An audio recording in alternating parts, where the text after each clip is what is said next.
Lecture 2, Multiple Wisdom Systems, From Difference to No Difference. Based on this core theoretical system, I want to discuss the comprehensive description of multiple systems. This description is by no means the whole truth, but it is equal to all it describes. It has a characteristic, namely the context it adopts. The scientific context is by far the most popular context in the world. It links with and verifies all wisdom systems and religions. For example, Buddhism, Taoism, Confucianism, Christianity, Muslim, and other religions, as well as all other spiritual systems. Since this context could link with all these systems, it becomes the connection for them all, and its essence enables us to understand the commonality of their multiple cultures. A well-known Chinese saying goes like this: to seek commonality and reserve differences. This saying is based on considerations in the three-dimensional world.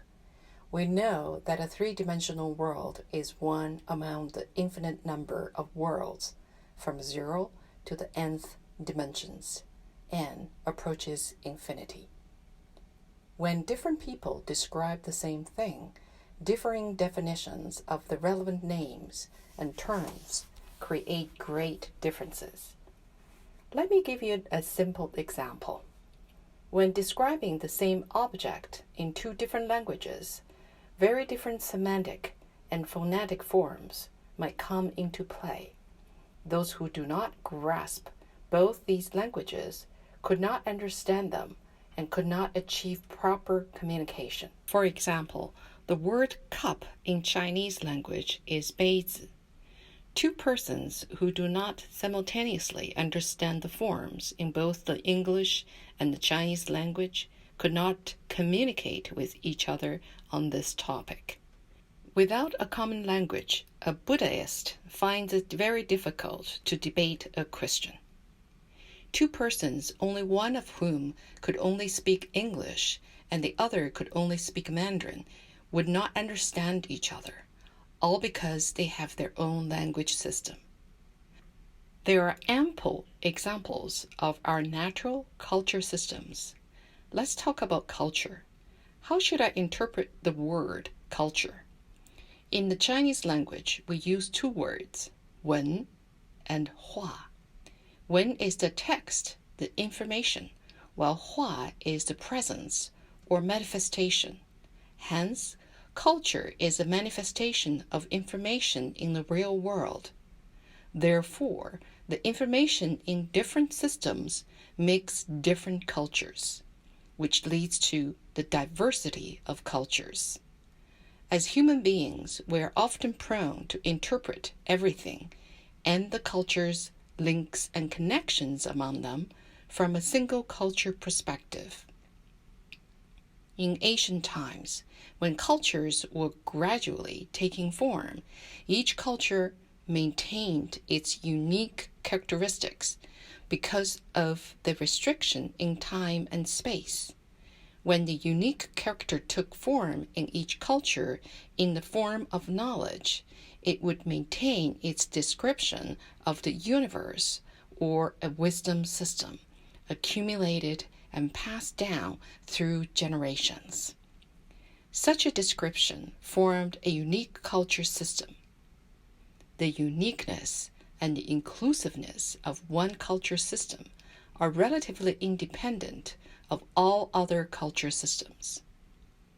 With the development of human civilization, we have established more communication methods and have expanded many spaces for life. Many culture intersections, integrations, and clashes have been witnessed. However, there is no complete integration of two culture systems, and such integration would be difficult to realize.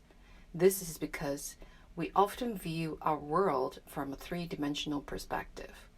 we always want to conquer the world using one culture.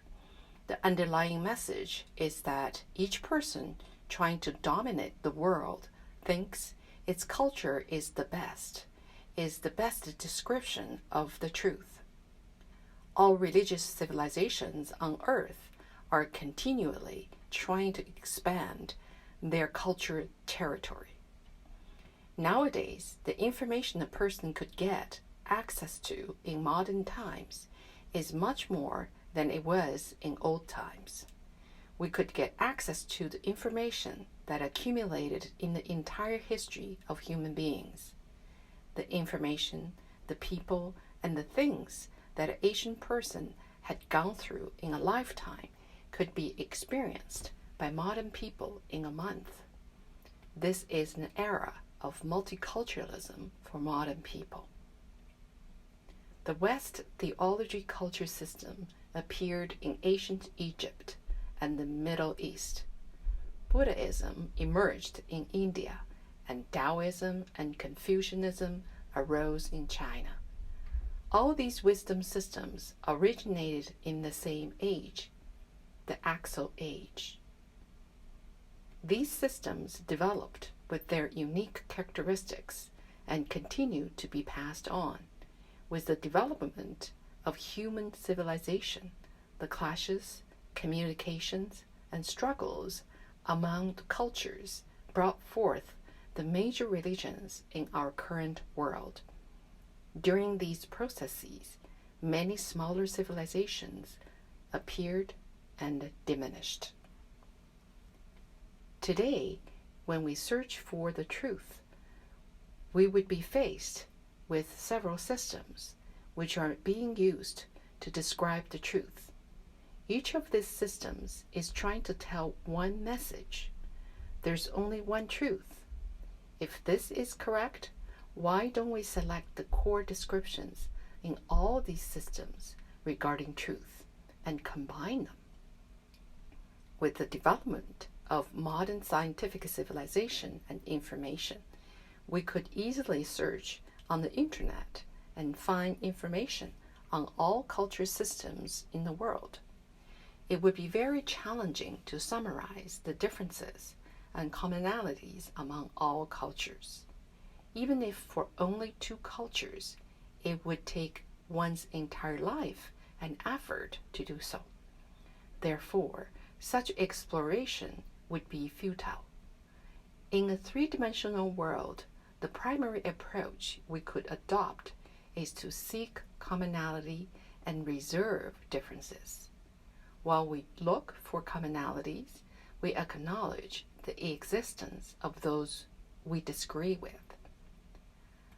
According to the projection theory we discussed in the first chapter, the n-1th dimensional object is the projection on the 8th dimensional space.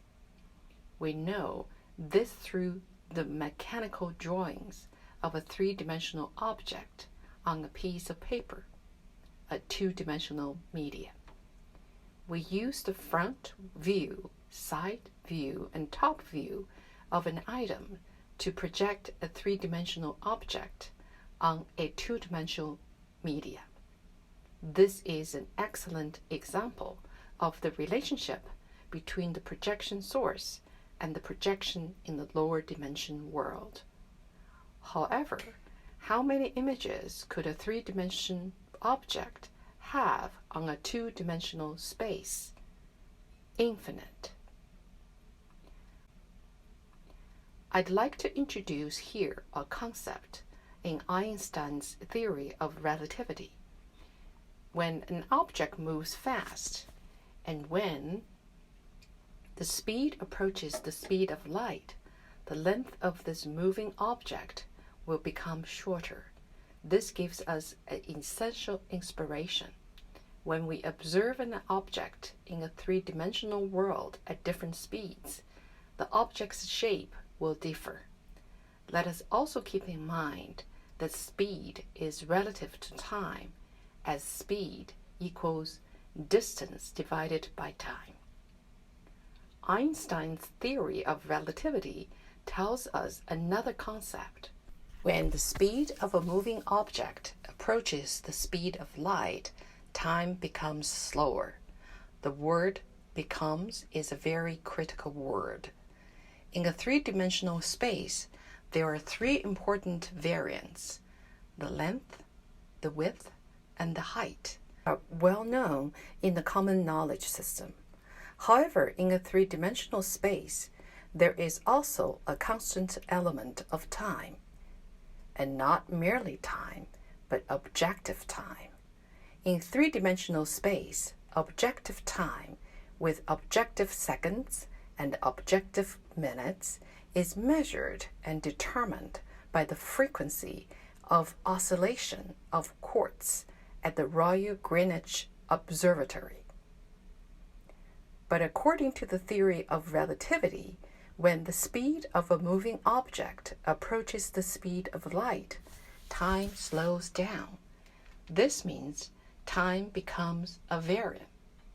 Please note that in a three-dimensional world where the speed varies, we could regard distance as the variant element, or we could regard time as the variant element.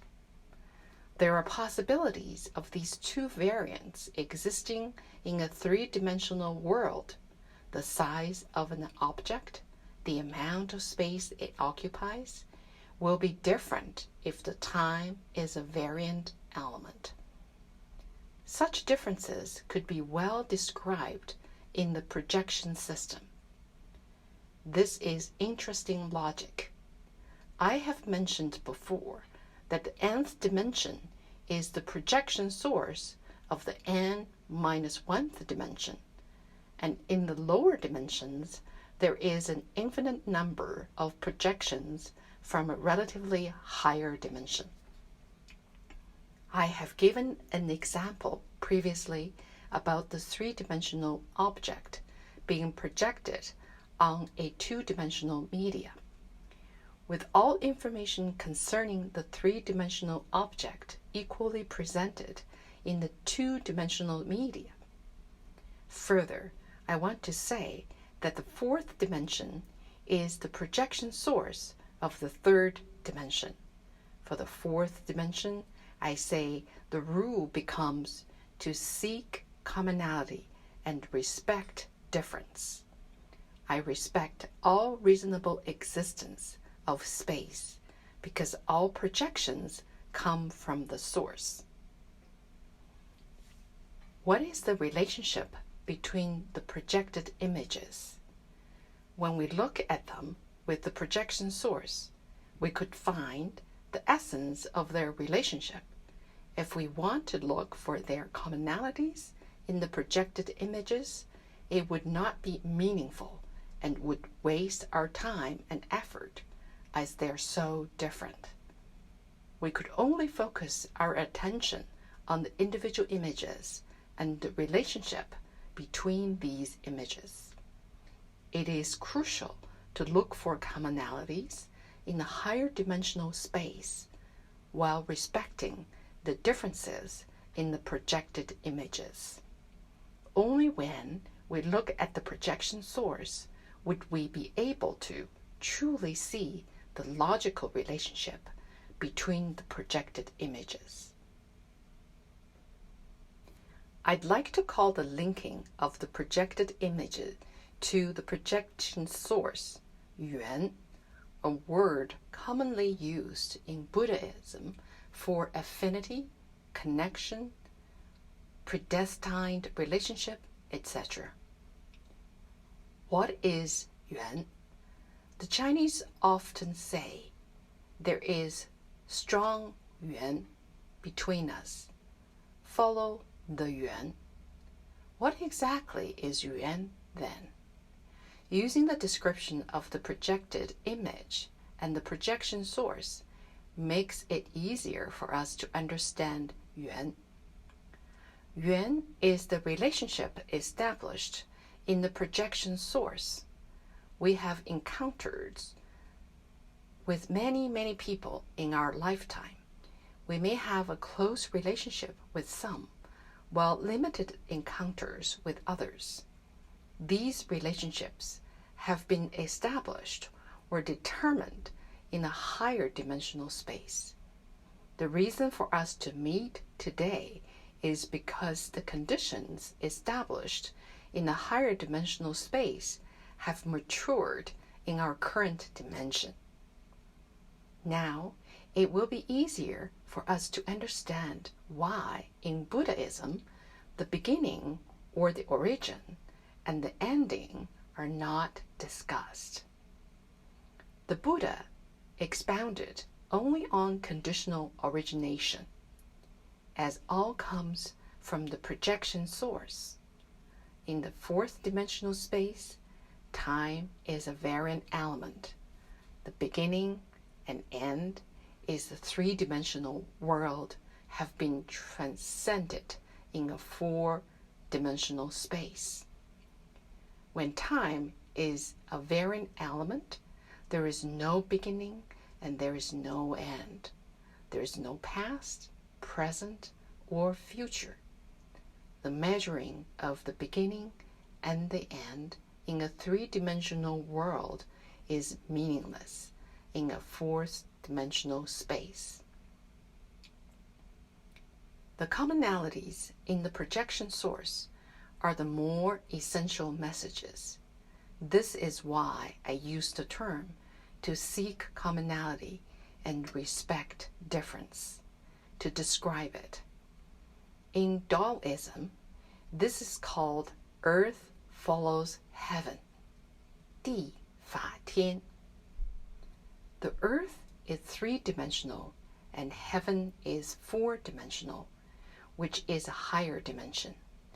When I seek commonality and respect differences, I enter the realm of earth follows heaven, because the three-dimensional earth is showing the images projected from the four-dimensional heaven.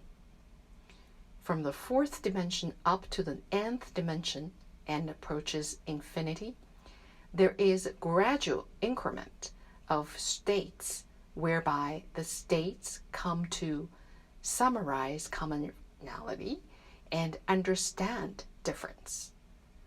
For example, from the fifth dimensional perspective, all information appearing in the fourth dimensional space can be seen as clear as day. The same rule applies when comparing the sixth dimensional space and the fifth dimensional space. Therefore, from the fourth dimensions up, the higher dimensions summarize commonality and understand difference. When I say to summarize commonality and understand difference, I refer to the realm of heaven follows the Tao. Upward from the third dimensional space, there are endless spaces, all the way to the nth dimensional space. The levels become higher and higher. In Taoism, this is called heaven follows Tao, 天法道. When in the nth dimension and approaches infinity, all things are integrated into one. In this realm, there is no difference. That's why I describe it as no commonality and no difference. When n approaches infinity, it enters the original state of the projection source. In Taoism, this is called Tao follows nature, 道法自然. This is the highest state level. It also matches the description of the status of a Buddha who has achieved the complete, unsurpassed, and perfect enlightenment.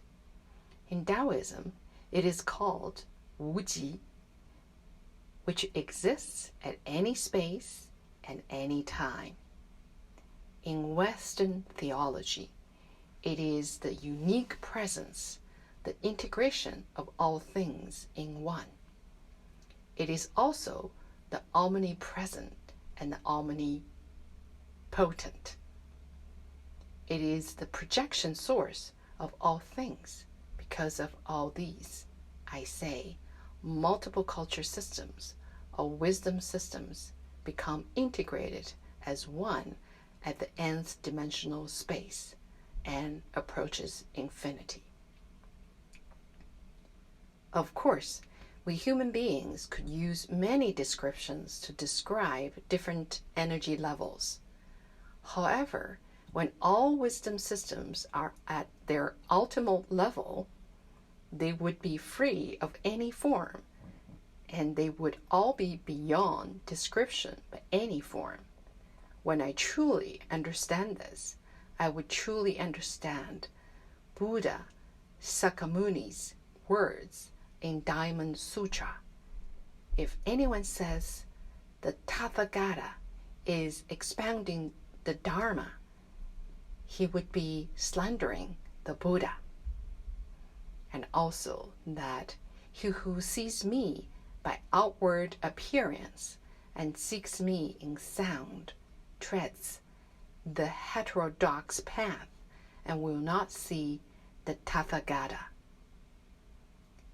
In the Christian teachings, the description that God is the only uniqueness is for the purpose of avoiding attachment to any level of energy presence.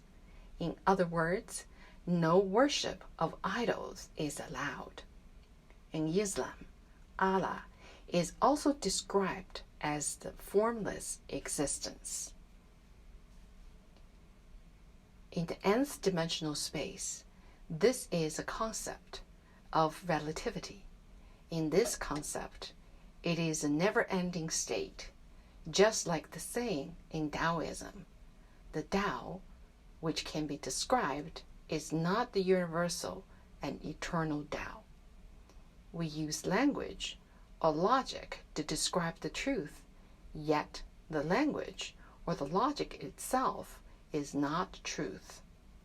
Through the description, I see the commonality of all systems, religious or otherwise.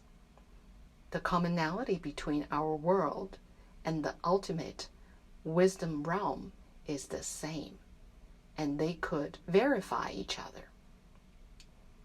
The essence of commonality is the same, no matter where it exists. A cake could be cut in millions of ways, vertically or horizontally, but the essence of the cake is the same. With this understanding and also the knowledge of the ways of cutting a cake, that is, the methods of analysis, I would respect each and every way of cutting the cake, that is, the interpretation. The content of this lecture is a broad summary. I'll elaborate the contents in future lectures. Each wisdom system is profound. Our scientific context helps us in our exploration of the commonality and difference among those systems.